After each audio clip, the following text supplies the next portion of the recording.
কিন্তু আছে খালি সুখ। এত ভালোবাসতেন মা আয়েশাকে। মা আয়েশা গ্লাসের যেই জায়গা দিয়ে পানি খেতেন, বিশ্বনবী ওই জায়গায় মুখ লাগিয়ে পানি খেত।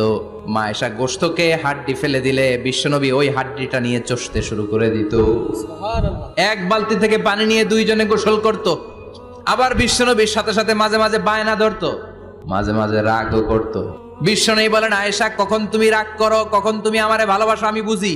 মা আয়েশা বললেন, কেমনে বোঝেন? বিশ্বনবী বললেন, যখন তুমি রাগ করো তখন নামাজের পরে দোয়ার মধ্যে বলো, ও ইব্রাহিম আলাইহিস সালামের আল্লাহ, আপনি আমার উপর দয়া করেন।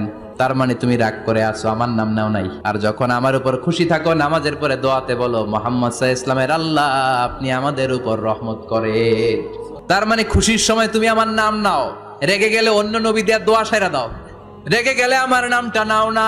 মা আয়েশা বলে, নবী গো, আমি তো শুধু নামটাই মুখ দিয়ে নেই না, কিন্তু কলিজা থেকে তো আপনারে বাদ দিতে পারি না।